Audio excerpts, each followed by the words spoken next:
사람의 눈에서 멀어질 때 떠오르는 세 얼굴이 있다고 합니다. 첫 번째는 막 그립다가 시간이 지나면서 잊혀지는 얼굴이 있고요. 두 번째는 눈에서 멀어지면 막 속이 다 시원한 얼굴. 살면서 이런 인생이 되는 게 참 불행하다고 말씀을 드렸습니다. 세 번째가 참 아름다운 얼굴인데요. 시간이 흐를수록 눈에서 멀어질 때 보고픔과 그리움이 더 깊어지고 풍성해지는 얼굴이 있다고 합니다. 그런 의미에서 전후자로 한번 이렇게 인사합시다. 그리웠습니다. 한 번만 더 인사합시다. 보고 싶었습니다. 우리 한 주 동안 여러분들 더 보고 싶고 그리웠습니다. 아무쪼록 오늘도 또 예배를 통해서 하나님이 우리에게 주시는 참된 소망과 위로가 넘칠 수 있기를 예수 그리스도의 이름으로 축원합니다. 기말고사를 마친 후에 막 자신의 점수를 확인한 아들이 아버지에게 전화를 했습니다. 아버지, 진짜 좋은 소식이 있어요. 뭔데 그러냐? 지난번에 이번 시험에서 80점 이상 맞으면 10만 원 주신다고 약속하셨죠? 그래, 그랬지 내가. 그냥 그 돈 아버지 다 쓰세요. 시험 점수는 형편없는 아들이지만 센스만큼은 만점이라고 할 수 있는 아들과 학생이라고 할 수 있지 않겠습니까? 대부분의 학생들이 학창시절 제일 싫어하는 것이 있습니다. 단연 시험이라고 할 수 있겠죠. 시험을 좋아하는 학생은 없습니다. 그럼에도 불구하고 학생들이 싫어하는 이 시험을 학교 측과 선생님들이 포기하지 않고 반드시 치를 수밖에 없는 이유가 있습니다. 학생들의 수준과 실력을 평가해야 되고요. 부족한 부분은 보완을 해야 되고요. 실력을 향상시키기 위해서는 이 불편한 시험의 과정이 필요하기 때문입니다. 그런데 제 학창시절 되돌아보면은요, 시험날 시험지를 받게 될 때 항상 이런 장면이 펼쳐졌던 것 같아요. 사실 다른 친구들의 얼굴을 본 건 아니고 그냥 제 개인적인 감정과 경험이었었습니다. 시험지를 받아들자마자 어떤 날은 웃는 날이 있고요, 어떤 날은 울상이 되는 날이 있습니다. 이 차이는 어디서 나오는가 하면 제가 시험을 잘 준비해서 대충 시험을 눈으로 훑어봤을 때 아는 문제가 나왔을 때 이때 막 기쁜 거예요. 즐거운 거예요. 그런데 준비가 안 된 상태에서 대충 시험지를 받아들였을 때 모르는 문제가 있었을 때는요, 이게 울상이 지어지더라는 것이죠. 말 그대로 얼마나 잘 준비가 되어 있느냐에 따라 어쩔 수 없이 치르는 이 시험에 대한 자세가 달라질 수밖에 없습니다. 그런데 여러분, 문제는 이와 같은 시험은 학창시절 학생들에게만 있는 것이 아니라 특별히 오늘 함께 읽은 본문을 보면은요, 시험은 예수 믿는 사람들에게도 주어진다라고 우리에게 말씀을 하십니다. 그런데 그것도 간단한 한두 번의 시험이 아니라 우리의 좀 고정관념을 깨는 말씀일 수 있는데, 예수 믿는 사람들의 삶에는 따라 세웁시다. 형형색색의 시험이 온다. 네, 다양한 시험, 아주 형형색색의 이 시험이 성도들의 삶 가운데 찾아온다라고 말씀을 하십니다. 우리의 선입견과 고정관념을 깨는 말씀 아니겠습니까? 우리는 예수 잘 믿고 신앙생활 잘하면 시험, 어떤 고난이나 역경이나 어려움이 우리에게 찾아오지 않을 거라는 생각을 갖습니다. 그래서 어느 날 내가 뜻하지 않은 시험, 고난과 역경이 찾아오면 첫 번째 이런 마음이 들죠. 내가 잘 믿지 못해서 그런가? 요즘에 열심을 내지 못해서 그런가? 기도를 많이 하지 못해서 이런 시험과 어려운 시간이 찾아왔는가? 그런 마음을 갖곤 합니다. 우리 가운데 그런 잘못된 선입견과 고정관념이 있기 때문이에요. 그런데 적어도 제가 사랑하고 지금까지 읽고 연구했었던 하나님의 말씀에서 여러분, 성도들에게 시험이나 환난에 대해서 면제를 약속하셨던 적은 한 번도 없었던 것 같습니다. 오히려 우리가 바로 믿을수록, 열심히 믿을수록, 제대로 믿을수록 세상 사람들은 겪지 않는 고난을 덤으로 더 많이 겪고 많은 시험을 받아야 되는 것이 우리 성도의 정체성이라고 하나님이 말씀을 하시는데, 함께 읽은 본문에서도 이와 같은 시험은 학생만이 아니라 예수 믿는 성도들에게 주어진다라고 이야기를 해요. 그렇다면 시험이라는 것은 준비가 잘 될수록 여러분들 그것을 대하는 마음가짐이 달라지는 법인데, 여러분 성도들로서 하나님이 말씀하시는 다양한 시험들, 형형색색의 시험들이 찾아올 때 그 시험을 치를 수 있는 준비가 되셨습니까? 좀 묻고 싶습니다. 오늘서부터 따라 세웁시다. 삶으로 믿음을 증명하라. 삶으로 너희의 믿음을 증명하라 라는 시리즈 제목으로 저는 야고보서의 말씀을 매주마다 나누고자 합니다. 자, 여러분, 오늘서부터 나누고자 하는 야고보서, 여러분 야고보서 하면은 어떤 성경으로 생각이 되고 떠올려지십니까? 신약에 5장밖에 되어 있지 않은 야고보서는 대부분의 성도님들이 사랑합니다. 다른 이유는 없어요. 짧기 때문에 사랑을 하고요. 또 하나, 그 말씀을 읽을 때 지금 사랑하는 우리들도 무슨 말씀인지 그 이야기가 명료하게 해석이 되어지기 때문에 야고보서를 사랑합니다. 그런데 여러분, 성경을 배우거나 공부할 때 중요한 팁 하나가 있어요. 우리가 성경을 배우거나 공부할 때 가장 좋은 방법 중에 하나는 그 배경을 이해하는 겁니다. 다시 말해서 어떤 배경 속에서 누가 썼는지, 또 어떤 목적으로 누구를 향해서 그 말씀을 기록했는지를 이해할 때 하나님의 말씀을 듣는 그 감동과 깊이가 더 크고 풍성해지는 법이죠. 오늘서부터 삶으로 믿음을 증명하라는 이 제목으로 함께 나눌 야고보서의 저자는요, 누구게요? 그렇죠, 야고보예요. 센스, 여러분 코치 눈치가 있어요.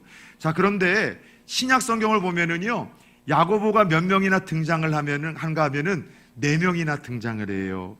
오늘날 철수 영이라는 이름이 흔한 것처럼 그 당시에 야고보라는 이름은 되게 흔했고요. 이 야고보서의 저자는 말 그대로 야고보가 썼는데 4명의 야고보 중에 어떤 야고보이냐? 여러분, 야고보라는 이름이 익숙한 이유는 다음과 같습니다. 예수님이 12제자 중에 야고보라는 똑같은 이름을 가진 제자가 12명 중에 2명이나 있었기 때문이에요. 그런데 야고보서의 저자는 예수님의 제자 중에 2명도 아니고요, 남은 2명 중에 1명이었는데 흥미롭게도 여러분, 예수님의 친동생이었었습니다.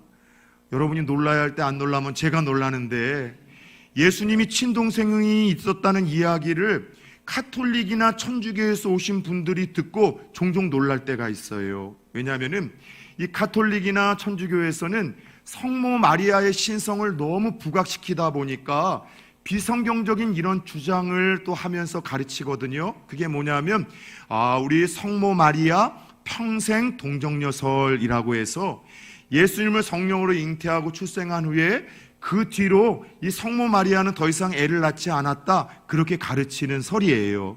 그런데 이거는 비성경적입니다. 왜냐하면 성경 곳곳에서 예수님의 이 동생들에 대한 이야기, 그 중에 2번째 동생이 바로 야고보라는 이야기와 더불어 이름까지도 여러분 기록을 하셨고, 그리고 예수님께서 복음을 전하실 때 그 형이 미쳤다고 생각을 한 이 동생들이 형을 찾아다니던 이야기가 요한복음이나 다른 복음서에 기록이 되어 있어요.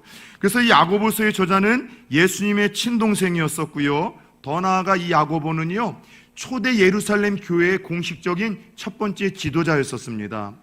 베드로 사도는요, 정신적인 지도자, 어떤 영적인 지도자라고 할 수 있었지만 초대 교회의 어떤 공식 의장과 지도자는 예수님의 친동생 야고보였었습니다. 그리고 더 나아가 야고보는 가끔가다 목사님들께서 실수로 야고보 사도로 이야기를 하는데, 야고보서를 쓴 이는 사도가 아니라, 따라서 해봅시다, 선생. 그래서 오늘날로 이야기를 하자면 12사도는 아니었었지만 예수님의 친동생과 초대 예루살렘 교회를 이끌어갔던 리더로서 오늘날의 장로님과 같았었던 리더였었습니다. 그런데 이분이 얼마나 인격과 믿음과 영성에 대해서 존경과 사랑을 받았는지 이 야고보서의 저자 예수님의 친동생 야고보에게는 별명이 하나 붙었어요. 어떤 별명인가 하면 낙타 무릎이라는 별명이 있었습니다. 평생 얼마나 많이 무릎을 꿇고 기도했는지 그 무릎에 굳은 살이 배겨서 낙타 무릎과 같았다고 이야기를 하여 누구보다도 기도를 많이 하셨던 분, 그래서 야고보서를 보게 되면 특별히 기도를 많이 강조하는 이야기가 우리들에게 여러분들 이렇게 선포가 되거든요.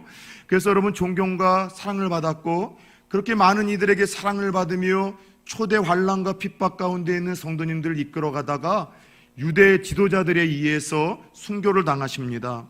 이 역사가 유세비우스의 기록에 의하면은 성전 꼭대기로 유대 지도자들이 이 야고보 선생을 잡아가다가 이 첫 번째 초대교회 지도자인 그가 예수를 부인하기만 하면 기독교가 무너질 것을 확신했습니다. 그래서 성전 꼭대기에서 예수를 믿을 것인지 죽을 건지 선택하라고 이야기를 했고, 야고보 선생은 끝까지 예수의 이름을 부르다가 유대인들이 떠밀려 그렇게 성전에서 여러분 떨어져서 순교를 당하고 많은 사람들에게 감동을 주었었던 이가 이 야고보서의 저자였었어요.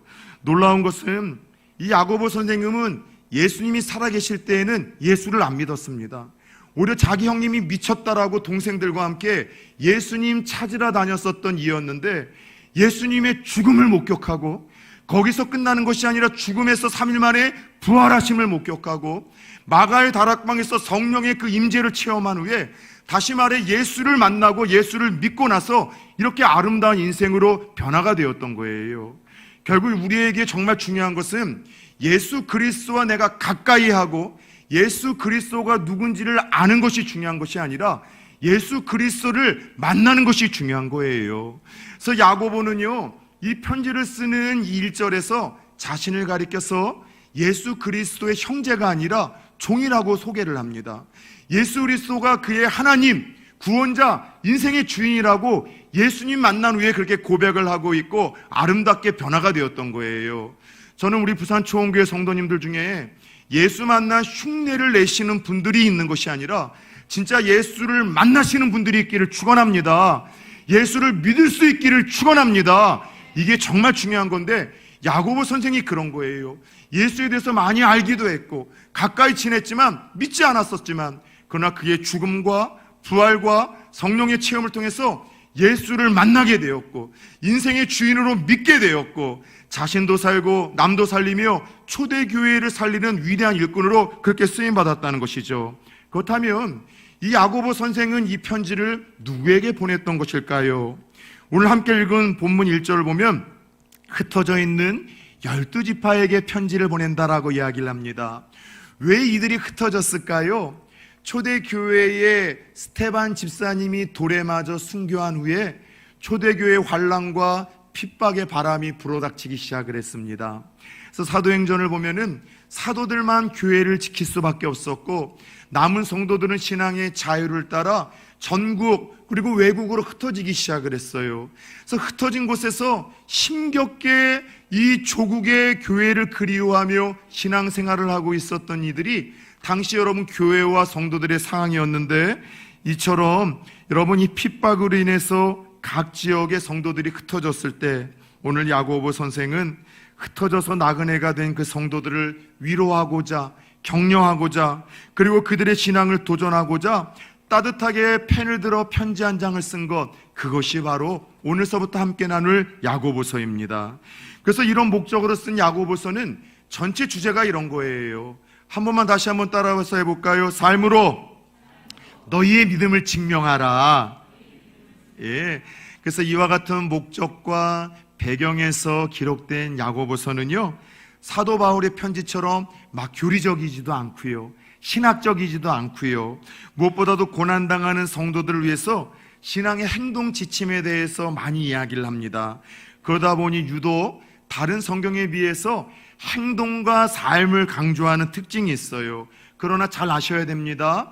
야고보서에서 우리에게 강조하는 그 행동은요, 우리가 구원의 조건으로서 행함이 아니라 믿음으로 얻은 그 구원의 결과, 열매, 증명으로서의 그 행함을 우리들에게 강조하고 있다는 것이죠. 그런 의미에서 오늘 서론에서 야고보 선생은 흩어진 성도들에게, 흩어진 곳에서 핍박과 환난과 힘겹게 나그네로서 신앙생활하는 그들에게 형형색색의 시험이 찾아올 때, 그때에도 너희의 삶으로 믿음을 증명하라고 도전을 하고 있습니다.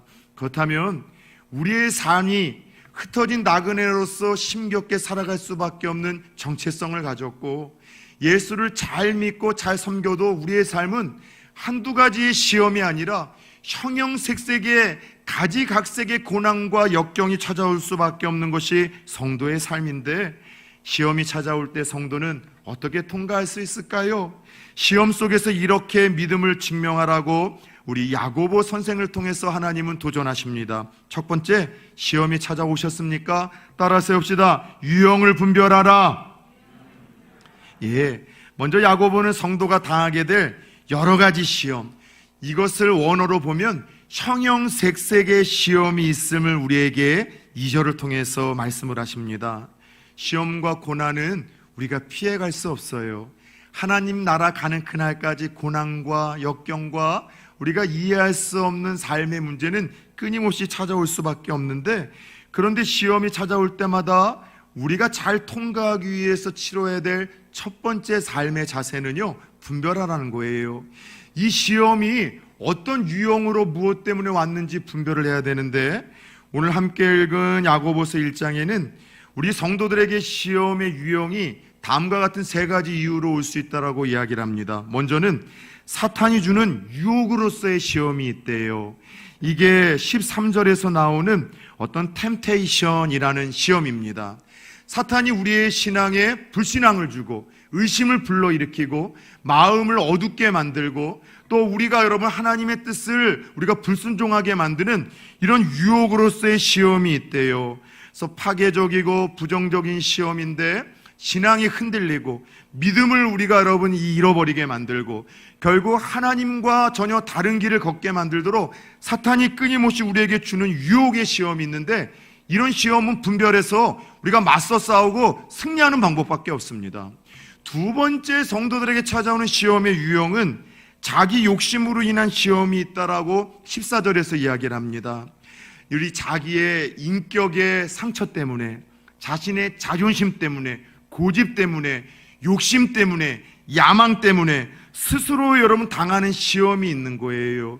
툭하면 상처받고, 툭하면 삐끼고, 툭하면 여러분 토라지고, 툭하면 여러분 화를 내고, 자기 자신의 연약함과 자기 욕심과 문제로 인한 시험이 있는데, 이런 시험은 다른 방법 없어요. 그저 멈추고 돌아서고 회개해야지만 이런 시험은 통과할 수가 있는 거예요. 또 하나 성도에게 주어지는 시험의 유형이 있는데, 따라서 합시다. 테스트로서의 시험.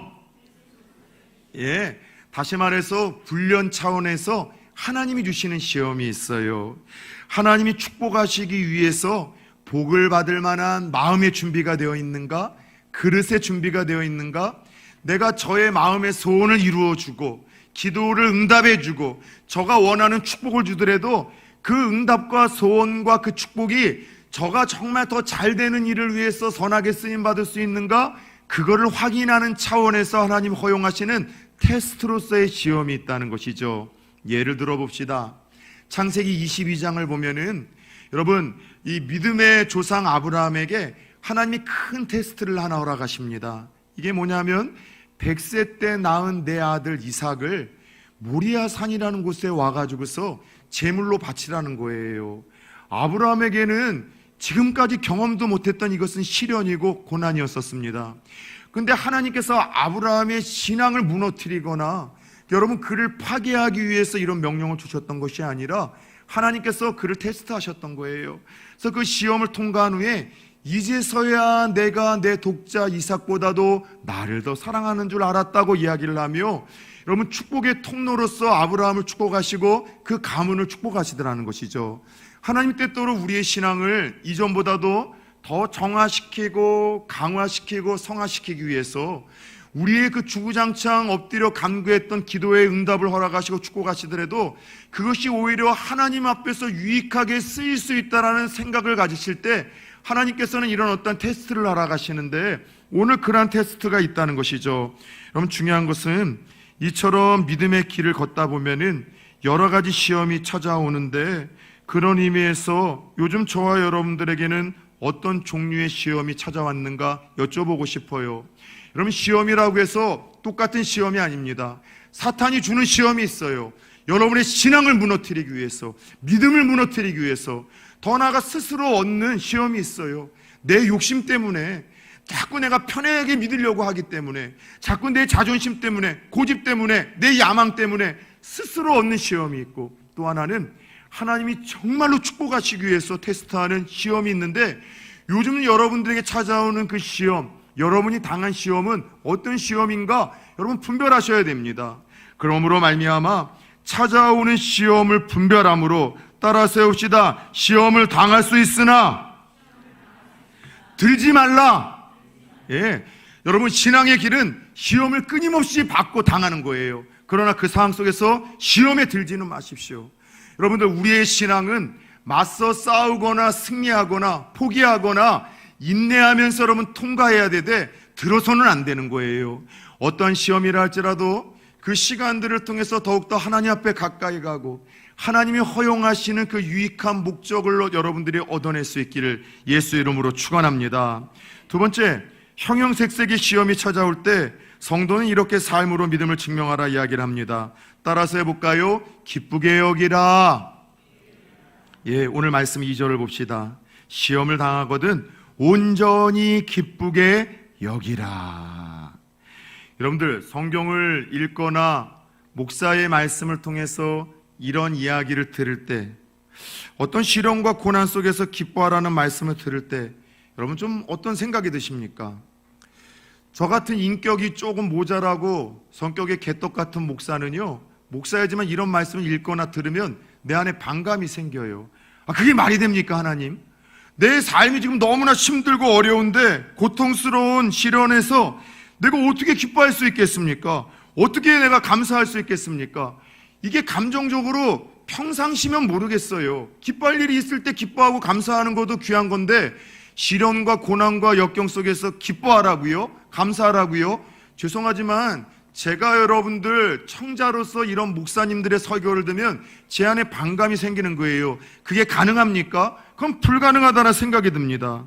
그래서인지 오늘 말씀을 주의해서 잘 살펴보니까 제가 반감을 갖는 기뻐하라는 말씀이 아니라 뭐라고 이야기를 해요? 따라서 해봅시다. 기쁘게 여기라. 그래서 이게 기뻐하라는 것과 뭔 차이가 있을까? 원어를 좀 제가 펴서 살펴보니까 이런 의미가 있어요. 여기라는 것은 평가하라는 뜻이 있는 거예요. 곰곰하게 따져보고 계산하라는 뜻이 있다는 것입니다. 뭔 말인가 하면 참 하나님께서 참 인간적인 분이세요. 우리들의 연약함을 이해하시고 알아주시라는 분이라는 마음이 든 거예요. 여러분, 이 말은 감정적으로 시련 속에서 우리가 기뻐할 수 없다는 것을 하나님도 아시는 거예요. 내 삶이 힘들고 어려운데 감정적으로는 기뻐하는 것 불가능하다는 것을 하나님도 아시는 거예요. 그런데 이성을 작동하고 감정적으로는 안 되지만 믿음을 작동시켜서 시험을 재평가하고 그 어려움의 시간들을 재해석해서 생각해 보면은 기쁨을 선택할 수 있는 이유가 있다는 거예요. 자, 그래서 한번 이야기를 들어봅시다. 시험 자체는 유쾌하지 않아요.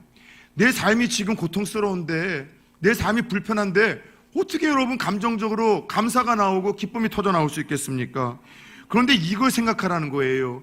시험의 결과가 결국 우리에게 유익하다는 거예요. 하나님이 허용하신 시험 있잖아요. 자기 욕심으로 말미암은 시험 말고, 여러분 사탄이 주는 시험 말고 하나님이 테스트하기 위해서 허용한 그 시험은 결국 우리에게 유익을 주는 것을 생각을 하며 기쁨을 선택하라는 거예요. 여러분들 그렇지 않습니까? 청년들이 가끔가다 직장 생활이 힘들다고 하소연을 합니다. 그럼 목사가 어떻게 위로한다고요? 하나님의 말씀을 펴가지고서 말씀으로 위로를 해야 되는데 저는 무심하게 이런 이야기로 위로를 해요. 야, 그래서 돈 주는 거야. 더럽지? 치사하지? 때려치고 싶지? 자존심 상하지? 그래서 너 월급 주는 거야. 재미있고 기쁜 건 다 네 돈 내고 하잖아. 힘들고 더럽고 치사해서 그래서 돈 주는 거야. 그래서 여러분 야근이 있고 특별 여러분 어떠한 이 노동이 있다 할지라도 특별 수당이 있고 한 달에 받는 그 월급의 결과를 보며 힘들고 어렵지만 그래도 때때로 즐거워하고 기뻐하며 그 일들 감당하는 것 아니겠습니까? 농사꾼이었던 제 할아버지는 요즘과 같은 이 폭염 속에서도 항상 여러분 밭으로 나가셔서 그 농작물을 다 살피셨어요. 뙤약 끝에서 1시간 정도 일하고 오신 할아버지의 모습은 항상 머리끝에서도 발끝까지 다 땀으로 젖으셨습니다. 그런데 할아버지의 얼굴에는요 짜증이나 원망과 불평이 아니라 늘 미소가 있었어요. 야, 오늘은 참외 하나가 좀 노랗게 익었더라. 수박이 조금 더 커졌더라. 포도가 조금 더 빨그스름하고 이제 붉은 것들이 이제 맺어가기 시작하더라. 농부가 여러분 뙤약볕에서 땀 흘리며 수고를 함에도 기뻐할 수 있는 이유는 가을에 맺어질 풍성한 그 열매와 수확 아니겠습니까? 오늘 하나님이 그 이야기를 하는 거예요. 얘들아, 고난과 시련, 이와 같은 시험 자체가 유쾌하지는 않아. 힘들지, 도망치고 싶지, 불편하지. 근데 이로 인해서 주어질 풍성한 유익이 있다는 것을 너희가 안다면 재평가하며 기쁨을 선택할 수 있다라고 우리에게 도전하시는 거예요. 제2차 세계대전 때 유대인이라는 이름 하나 때문에 그 악명의 여러분들 수용소 아우슈비츠인가요? 감옥에서 끔찍한 고통을 당해 많은 유대인들이 죽어갔습니다. 그 가운데 살아남은 빅터 프랭클이라는 유명한 심리학자이자 정신학자 한 분이 계세요. 훗날 의미요법을 창시한 바로 그분이죠. 그가 감옥에서 끔찍한 이 상황 속에서 살아나왔을 때 그와 같은 끔찍한 상황 속에서 삶을 포기하지 않고 견뎌낼 수 있는 비결이 무엇이냐라는 질문을 받았습니다. 프랭클 박사는 이런 대답을 남깁니다. 지금의 고난이 장차 내 삶에 어떤 유익을 줄 수 있을까를 줄기차게 묵상했습니다. 이해할 수 없는 지금의 고난, 신이 우리를 버린 것 같이 해석이 안 되는 지금의 고난이 장차 나에게 어떤 유익을 줄 수 있을까를 줄기차게 묵상을 했대요. 그리고 그것으로 해서 항상 다음과 같이 기도했다라고 그는 고백합니다. 하나님, 이 시험과 고통의 시간들이 장차 내 삶에 유익을 줄 것을 잊지 않게 하옵소서. 그리고 이로 인해서 훗날 전 세계 사람들에게도 동일한 고통을 이길 수 있도록 제가 기여하는 그런 인생이 되게 하여 주옵소서. 이 고난과 역경을 통해서 자신에게 주어질 그 훗날에 어떤 그 영광스러운 것들을 끊임없이 묵상을 하고 자신이 그것을 소망하고 견뎌내므로 버텨냈을 때 똑같은 고통 속에서 삶을 포기하려고 하는 사람들에게 희망을 줄 수 있는, 기여할 수 있는 그런 인생이 되게 해달라고, 그런 아름다운 이 훗날의 모습을 재평가하고 재해석하고 기도하며 버텨냈다라고 이야기를 합니다. 빅터 프랭클의 이야기를 통해서 예전에 제가 군생활 때 경험했었던 하나의 사건이 떠오른 거예요. 저는 6주의 훈련을 받고 착출이 되었습니다. 착출의 조건은 정확하진 않지만 저는 그렇게 긍정적으로 해석해요. 키 크고 몸 좋고 똑똑하고 잘생긴 사람들을 아마 전투경찰로 뽑아낸 것이 아닌가. 지금은 전투경찰제가 없어졌지만 그래서 착출이 됐는데 문제는 뭐냐면 6주 동안 6주 신병훈련을 받았는데 2주 동안에 또 전투경찰로서의 훈련을 받아야 되는 거예요. 제 동기가 정확하게 15명이었는데 여러분 정경대로 그렇게 여러분들 이렇게 부임을 받은 날 대장님이 우리 신병들을 불러다가 이런 이야기를 하더군요. 앞으로 여러분들이 2주 동안 여기서 받을 훈련은 육군 육지에서 받았던 신병 훈련은 애들 장난처럼 느껴질 겁니다. 여러분들이 육체의 한계가 무엇인지를 아마 2주 동안 뼈저리게 느낄 겁니다. 근데 제가 약속 하나 할게요.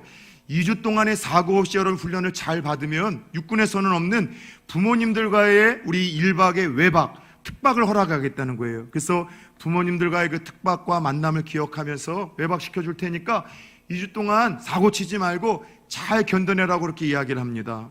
그리고 실제로 2주 동안의 전투경찰로서의 훈련이 군대 같지도 않은 곳에서 진짜 너무나 고통스러웠어요. 이렇게 더운 날 여러분, 잠깐 어제도 제가 청년들 섬기기 위해서 다윗에 좀 뭐 좀 사러 갔다 왔는데 땀 범벅이 되더라고요. 그런데 이런 날 그 두꺼운 솜 진압복을 입고요, 마스크 하나만 써도 불편한데 방독 마스크를 써서 숨도 안 되고요, 거기다가 여러분 헬멧을 쓰고요, 워카를 신고요, 운동장을 10바퀴씩 돌다가 막 쓰러지는 거예요. 그것뿐입니까? 하루 종일 여러분 돌 막는 연습, 화염병 던지면 그거 막는 연습, 줄 맞추는 연습, 뛰어다니면서 너무너무 고통스러워서 그때 제가 신학생인데 이런 마음의 소원이 악하게 들더라고요. 한 놈만 좀 쓰러졌으면 좋겠다. 그래서 5분만 쉬었으면 좋겠다. 그리고 쉬는 시간에 담배를 다 피게 하는데 저는 예수 믿는 사람이라고 거절했더니만 그때 앞에서 저에게는 물도 안 주는 거예요. 예수 믿는 목사 새끼 들어왔다고 온 여름 부대에 소문이 나가지고서 고참들이 유식하고 이 고상한 말로 저를 갈구기 시작을 해서 하루하루가 얼마나 고통스러운지 몰랐어요. 그런데도 제가 버틸 수 있는 이유는 하나였었어요. 2주만 끝나면 그토록 보고 싶었던 제 어머니와 아버지 와서 외박시켜준다고 하니까, 하루 잔다고 하니까 버티자, 견뎌내자, 버틸 수 있는 힘이 생기고 여러분 이 위로가 되는 거예요. 그 다음에 2주의 시간들이 고통스럽고 힘들긴 했지만 충분히 그것이 즐길 수 있는 이유가 되고 원동력이 되더라는 것이죠. 여러분, 그래요. 뜻하지 않는 시험이 우리에게 찾아올 때 유쾌할 수는 없습니다. 여러분, 감정적으로 기뻐할 수는 없습니다. 그러나 기뻐할 수 있는 비결이 하나 있다면 그로 인해서 내게 주어질 유익이 있다는 것을 기억하라는 거예요. 하나님이 허용하신 시험을 통해서 지금은 고통스럽고 힘들어서 도망치고 싶고 모든 걸 다 포기하고 싶지만 포기하지 않고 도망치지 않으면 그 시간들을 통해서 우리에게 주신 유익과 축복이 있는데 그것을 묵상하며 나아갈 때 버틸 수 있는 힘을 주신다는 거예요. 그렇다면 궁금하지 않습니까? 시험이 우리들에게 어떤 유익을 줄 수 있을까요? 시험이 우리에게 주는 유익이 무엇일까요? 총론으로 이야기를 하자면 따라 세웁시다. 우리의 믿음을 정화시키고 강화시키고 성화시킵니다. 예, 시험은 우리를 먼저 깨끗하게 만들어요. 우리의 죄를 기억하게 만들고 회개하게 만들고 하나님과의 관계를 시험과 고난 속에서 다시 정리하게 만들죠. 언젠가도 그랬잖아요. 자기 자식 감기라도 들어야 부모들은 하나님 이름 찾고 하나님의 은혜를 구하는 거예요. 내 삶에 어려움이 찾아올 때 그때 우리의 마음이 겸손해져요. 하나님, 제가 교만했군요. 하나님, 제 한계와 능력이 이거밖에 안 되는군요. 하나님의 도움이 필요합니다. 그리고 마음이 고난과 시련 속에 가난해졌을 때 그때서야 목사의 설교가 들리기 시작하는 거예요. 내 삶이 평안하고 잘 나갈 때에는 말씀이 안 들려요. 근데 고난과 역경 속에서 내 마음이 가난해지고 내 삶이 힘들어질 때 비로소 하나님의 말씀이 나에게 들리기 시작하고 그 말씀이 위로가 되고 힘이 되고 도전이 되는 것 아닙니까? 고난을 통해서 알게 모르게 내가 여러분 영적인 근육이 커져지기 시작하는 거예요. 이전보다도 더 하나님 사랑하고 더 하나님을 가까이 하고 내게 주신 일들을 더욱더 능력 있게 감당하는 사람들이 될 수 있는 그 모든 과정으로 하나님은 시험과 고난과 역경을 사용하시다는 것이죠. 결국 고난과 역경, 이와 같은 시험을 통해서 우리로 하여금 하나님은 그분의 아들 예수님의 성숙한 인격을 닮아가기 시작해요. 그래서 성도님들 중에도 여러분 예수님을 닮은 표정과 예수님을 닮은 말과 예수님을 닮아가는 어떠한 냄새가 나시는 분들의 특징이 뭐냐면 남들보다도 더 많은 고난과 시련과 역경의 시간을 보내셨고 그 고난과 역경과 시간을 통해서도 그것이 잔주름으로 남는 것이 아니라 영적인 근육으로 자리 잡으신 분들은 예수 그리스도를 바라보며 고난과 역경과 시간을 견뎌내신 분들이라는 것이죠. 그리고 오늘 함께 읽은 말씀을 보면 결국 고난은 우리들에게 면류관을 준대요. 우리를 더욱더 아름답게 만들어 간다는 것이죠. 그래요, 결국 시험은 우리로 하여금 이와 같은 유익을 줄 수 있다는 것을 묵상하고 기억하며 유쾌하지 않은 시험을 통해서도 우리가 여러분 기쁨을 재평가하고 재해석해 가며 선택하며 나아갈 수 있는 저와 여러분들 되어질 수 있기를 예수 그리스도의 이름으로 축원합니다.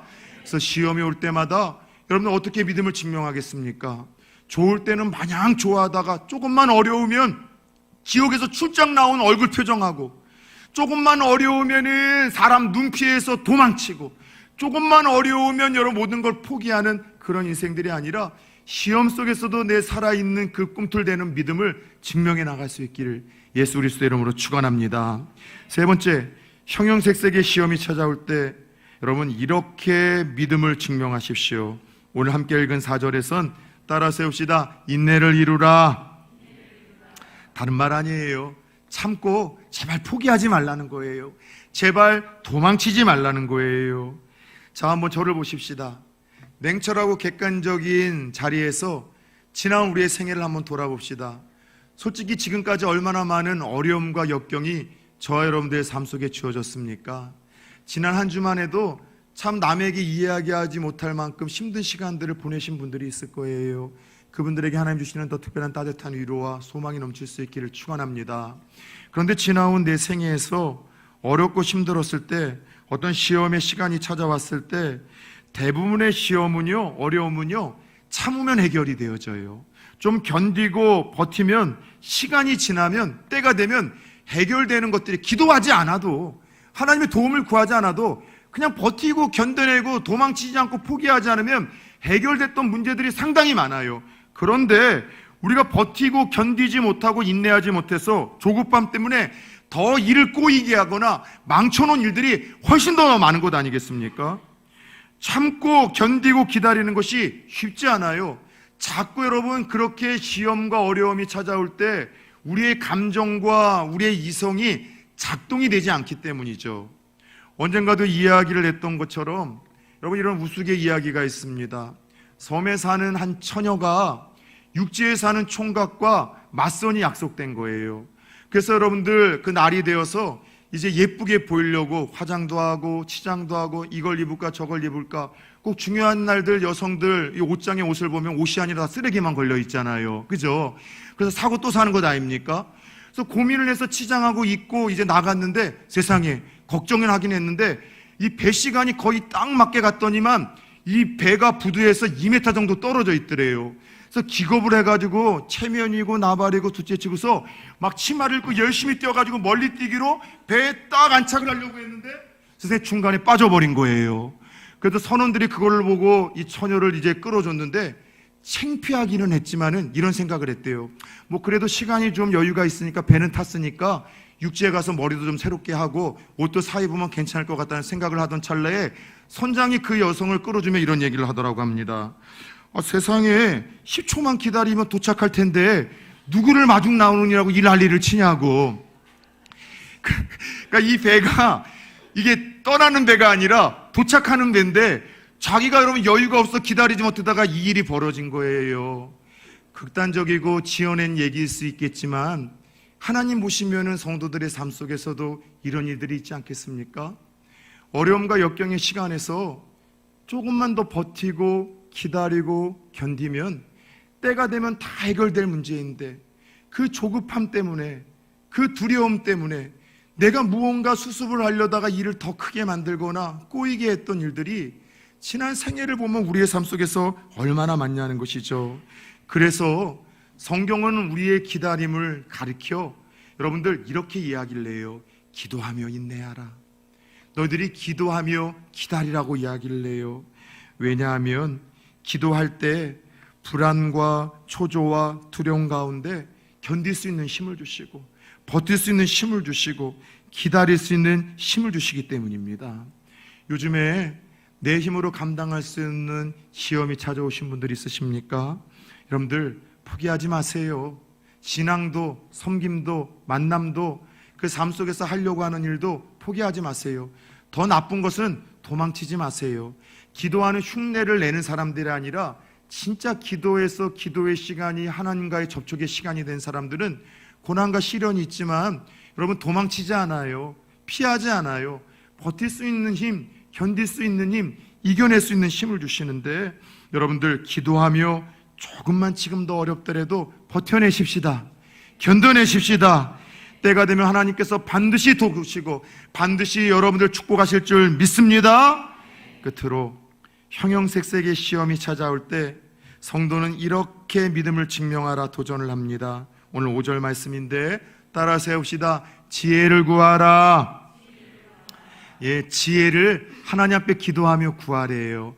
근데 여기서 말하는 지혜는 시험을 극복하기 위한 지혜를 의미합니다. 그래서 말씀을 저는요 앞뒤 문맥 자르고, 이 말씀도 얼마나 많이 여러분들 우리가 선용을 합니까? 그래서 시험을 앞둔 공부하는 친구들한테 지혜를 구하면 하나님 주신다. 지혜를 구하라. 똑똑해지기 위해서 지혜를 구하라고 이야기를 하는데, 하나님 그렇게 구하는 지혜도 주긴 하시지만 이 말씀은 그런 지혜가 아니라 시험을 견뎌내고 이겨낼 수 있고 재해석할 수 있는 그 시험을, 그 지혜를 의미하는 거예요. 다시 말해서 여러분들 시험의 유형을 분별하는 지혜, 시험을 통해 결국 얻게 될 유익을 묵상하고 바라보게 만드는 지혜, 인내케 하는 지혜.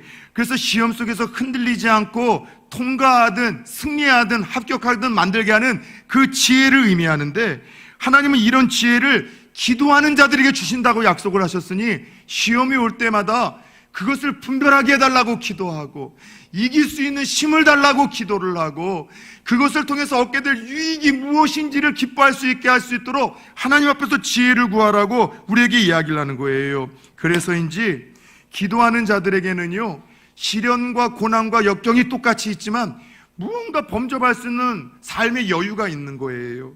기도하는 사람에게는 초조함이 없어요.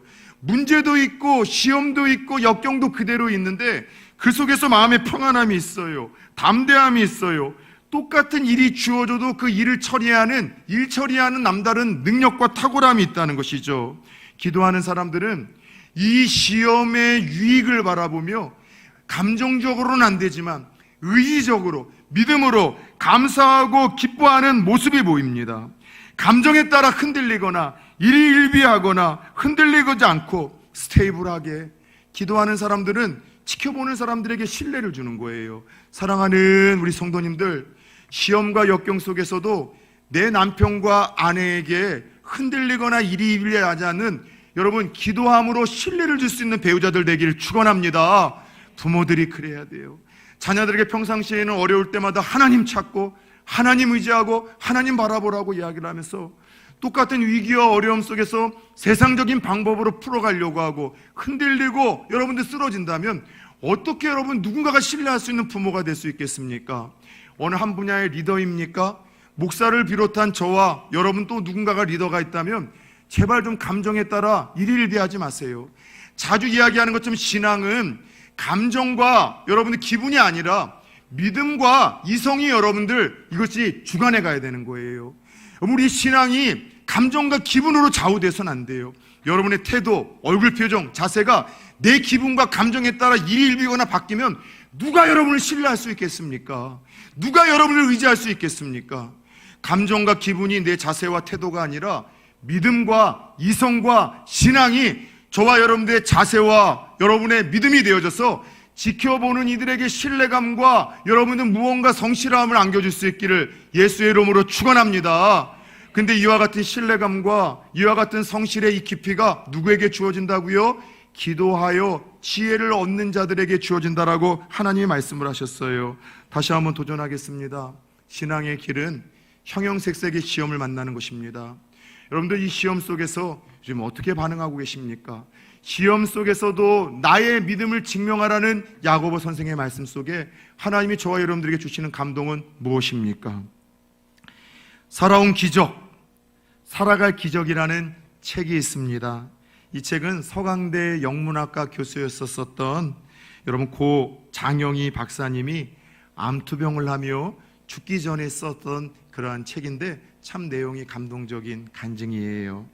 그녀는 암이라는 병을 앓다 보니까 기적이 아닌 날이 단 하루도 없다면서 이렇게 고백을 합니다. 아침에 눈을 뜨면 기적과 같은 하루가 주어졌음에 기뻐하고 감사했고, 석양을 바라보면서 저녁에는 하루를 기적처럼 살아낸 것에 대해서 기뻐하고 감사합니다. 잠자리에 들 때에는 하나님, 내일 아침에도 내게 기적을 주시겠습니까? 하는 마음으로 소망을 품었다고 합니다.